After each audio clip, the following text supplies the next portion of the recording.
ಇನ್ನು ರಾಜ್ಯಸಭೆಯಲ್ಲಿ ಗೆದ್ದಿರುವಂತಹ ಹುಮ್ಮಸ್ಸಿನಲ್ಲಿ ಇದ್ದ ನಾಸೀರ್ ಹುಸೇನ್ಗೆ ಮತ್ತೊಂದು ಶಾಕ್ ಎದುರಾಗಿದೆ.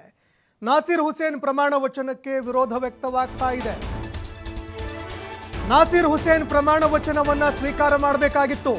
ಅವರ ಪ್ರಮಾಣ ವಚನಕ್ಕೆ ವಿರೋಧ ವ್ಯಕ್ತವಾಗ್ತಾ ಇದೆ. 24 ಜನ ನಿವೃತ್ತ IAS, IPS, IFS ಅಧಿಕಾರಿಗಳು ಉಪರಾಷ್ಟ್ರಪತಿಗಳಿಗೆ ಪತ್ರ ಬರೆದಿದ್ದಾರೆ. ಉಪರಾಷ್ಟ್ರಪತಿಗಳಿಗೆ ಪತ್ರ ಬರೆದು ನಿವೃತ್ತ ಅಧಿಕಾರಿಗಳು ಯಾವುದೇ ಕಾರಣಕ್ಕೂ ಕೂಡ ಅವರಿಗೆ ಪ್ರಮಾಣ ವಚನ ನೀಡಬಾರದು. ವಿಧಾನಸೌಧದಲ್ಲಿ ದೇಶದ್ರೋಹದ ಸ್ಲೋಗನ್ಗಳನ್ನು ಕೂಗಿದ್ದಾರೆ. ದೇಶದ್ರೋಹದ ಘೋಷಣೆಗಳನ್ನು ಕೂಗಲಾಗಿದೆ. ಇದು ರಾಷ್ಟ್ರದ್ರೋಹದ ಕೆಲಸ ಅಂತ ಪತ್ರದಲ್ಲಿ ಉಲ್ಲೇಖ ಆಗಿದೆ.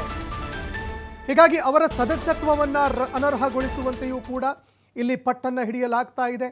ಇನ್ನು ಅದರಲ್ಲೂ ಅನೇಕ ಅಧಿಕಾರಿಗಳು IAS, IPS, IFS ಅಧಿಕಾರಿಗಳು, ನಿವೃತ್ತ ಅಧಿಕಾರಿಗಳು ಇದಕ್ಕೆ ಸಂಬಂಧಪಟ್ಟಂತೆ ಅವರನ್ನು ಆ ಸ್ಥಾನದಿಂದ ಅನರ್ಹಗೊಳಿಸಬೇಕು, ಅವರ ಸದಸ್ಯತ್ವವನ್ನು ಅನರ್ಹಗೊಳಿಸಬೇಕು.